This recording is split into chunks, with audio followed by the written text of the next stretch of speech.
dispensary. This is it. Looks like Colin was really prepared. Or, Aaron will appreciate that.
T-47 neutralized. Nice work, Rivers. I'm impressed.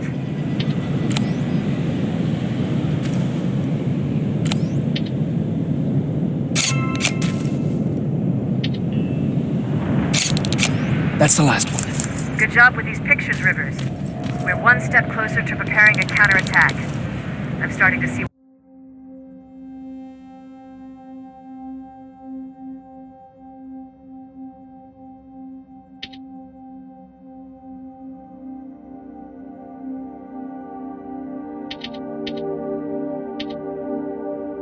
why Skynet isn't so fond of you.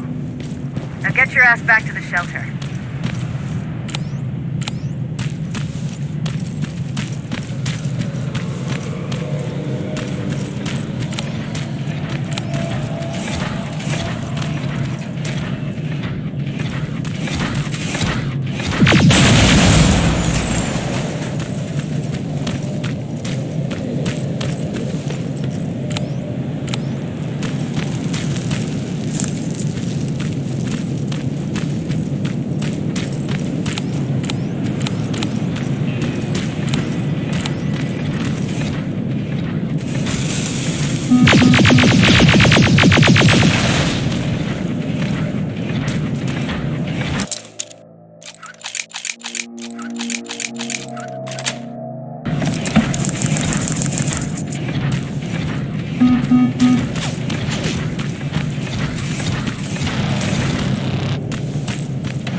Jacob, how is Pasadena? You know what? Forget I asked. I don't want to know. I'm just glad that you're all right. And how are you doing? I guess I'm a little nervous before tomorrow.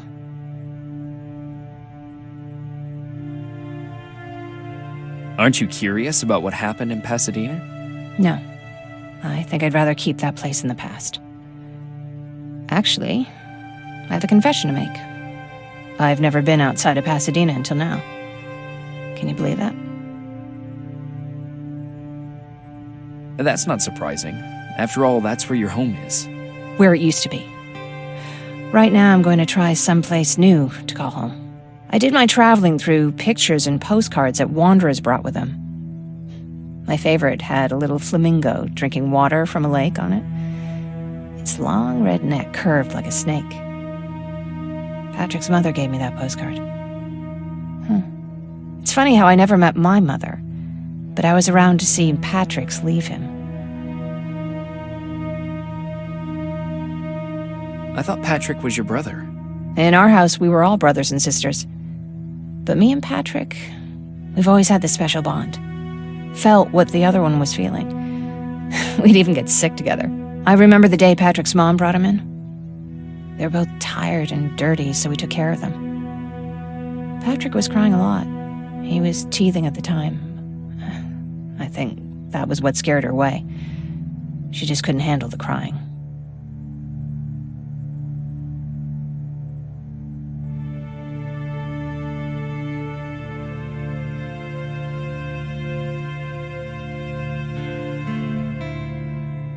How was she?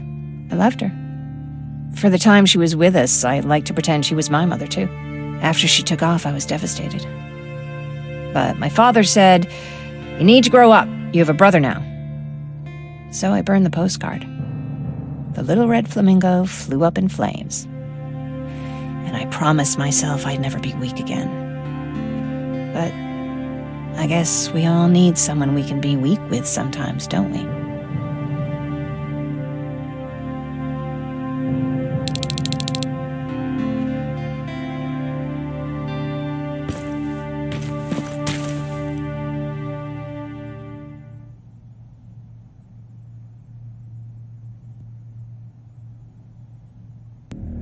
Wake up! We need to move. What's going on? Everyone, wake up!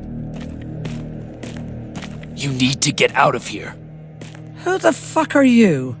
It doesn't matter. What matters is that you can't stay here any longer. She asked a question, and I suggest answering. You don't want to do that. I've got this place rigged with explosives, and there's a detonator in my pocket. You got what? Do you mind? Lower your gun, Ryan. He's the one that saved my life. What do you want from us? You have to get out of here. Skynet's on its way. They finally found you. What you mean they found us? They were looking for us? Not for you. For him. He's essential to winning this war. Skynet knows that. That's why they've been following him for months. I have to make sure nothing happens to him. In a couple of minutes, an infiltrator will walk in here trying to kill him. I can't let that happen. We have to bury that Terminator here once and for all. All right, everybody, you heard him. Let's get moving. I'll get the bus ready. There's no time for that. There's a passage here. It will lead you out. Use it. What was that? All right, everyone, get out! Jacob! Give me that. It's the same one. It's the same model. Leave! Now! How the hell's he still alive? Go! Go! Go! Watch out! Don't just stand there! Run!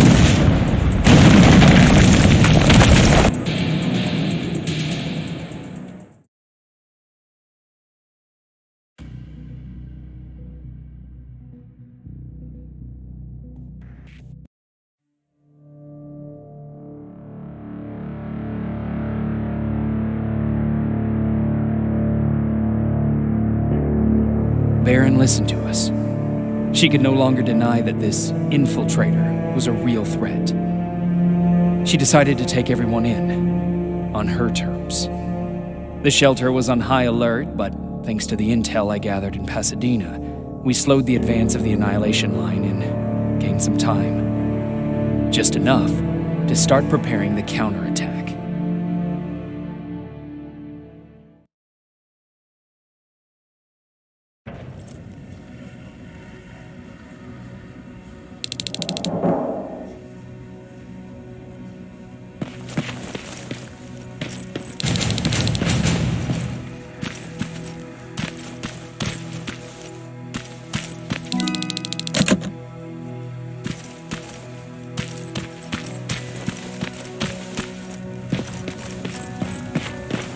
Sergeant? At ease. Well, look at you, Sergeant. When you helped us in Pasadena the other day, I was trying really hard not to panic because you were only a private. Sorry for underestimating you. I guess I should salute or something? I need to report to Baron.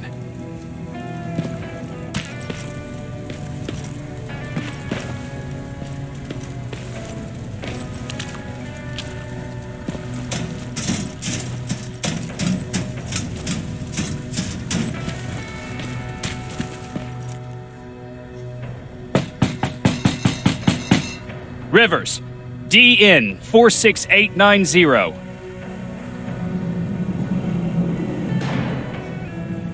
The commander is expecting you in the control room, Sergeant. Maraschino cherries again. Where do they keep finding this shit? I don't get it. How did they bring that buggy down here?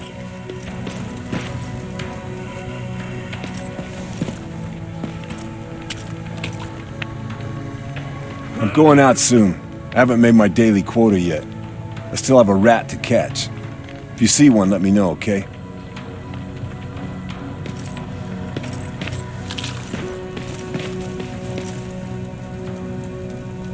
Do you need anything? Can I see your hardware?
Do you need anything?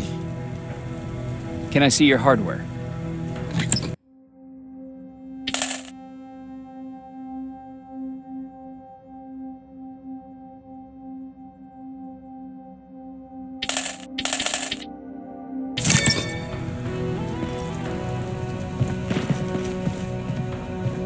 Hey Ryan, how's everything? Exactly as you would imagine. Baron's keeping me busy. They weren't kidding when they said she's a hard ass. What's on your mind? Well, you really got me thinking about old Tucker again. In times like these, I wouldn't mind having him around. He always know what to do. He was the only one who didn't lose his mind after Judgment Day. How did you handle it? I didn't. I couldn't understand it. Nowadays, children are born with the idea of death, but back then, I lived without a clue. I felt sick when I saw blood on TV. Tucker said, we need to be calm right now. I listened to him. We all did, survivors from the concert. Did you contact the military? Well, we eventually found a military base. We assumed that we were safe. But all we found was one crazy dude responsible for nuclear missiles. His whole job was to watch a button that he might never have to press. Imagine what he felt when Skynet sent those nukes without his knowledge. I wonder if he ever pushed that button after Judgment Day. Might as well, right? Finally, we found a couple houses, but the people there were as confused as we were. All the communication went to shit. Tucker managed to find some batteries, and we sat in front of our boombox. They started to list cities to avoid. Cities that were hit by the nuclear bombs. How many cities were hit? I don't know exactly how many, but it took them a couple of minutes just to go through the A's.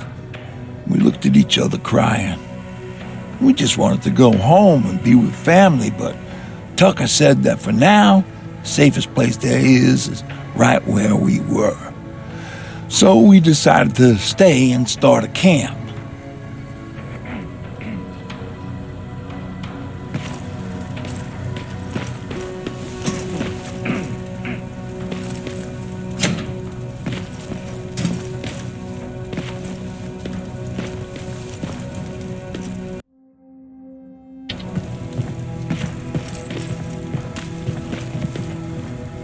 Are you all right? Me? Honey, I'm about the most well-adjusted person in this goddamn place. It's the others you should be concerned about. Take care.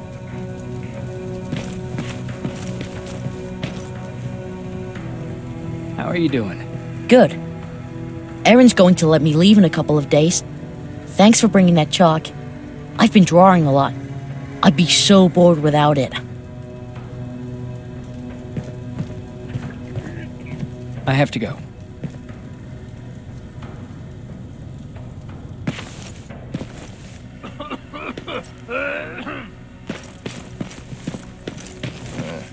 Alvin lost his spider scout again. Man, I saw it crawling through the shelter earlier.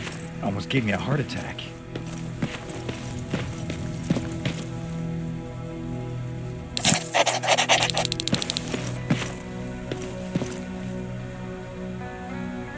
You wanted to see me? You're finally here. Good. I have a special task for you. I want you to head downtown to check on the doctor. Doctor? Alvin. He's out there making sure that our defense systems are working properly. Ever since we went radio silent, I had a small team of trustworthy messengers maintaining communication between our outposts. They haven't returned, so I want you to go downtown and see why that happened. Could be nothing, but Connor doesn't want any hiccups while he's up there in North Division preparing the attack on Skynet's Central Core. Central Core? Skynet's main reactor, the source of all their power. We shut down the Central Core, we shut down Skynet. Connor's preparing the attack as we speak, so you understand we can't have any critical complications at this stage. If you don't mind me asking, how did you end up here? Excuse me if I act a little surprised, Sergeant. But no one in here thinks it's wise to ask their superior personal questions. But since you did, I'll humor you. So, how did I get here? The same way you did. I was born, raised, then given a gun.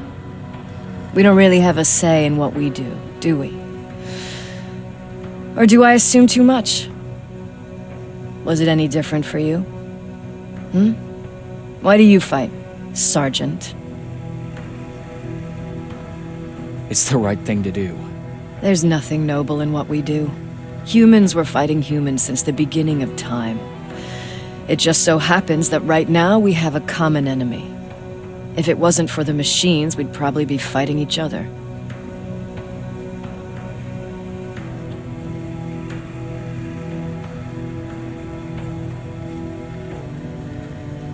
That doesn't mean we should give up and stop fighting. No, it doesn't. I'm just warning you. Don't hold your breath waiting for all this to be over. There will always be another war. Besides, I'm not a fighter. When I go out there in the middle of the night with my Westinghouse, I'm not looking for a fight. I look to seek and conquer. I'm not a fighter. I'm a bully.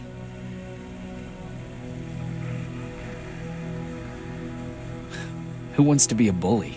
Believe me, there will come a time when you'll become whatever you need to be to survive. No one ever stands up to bullies. But I have to admit, it has its downsides. One of them being that no one ever asks me a personal question. At least not since Perry died. So congratulations, Rivers. Takes guts to stand up to a bully. I guess since your promotion, you got a little more cocky. Good for you.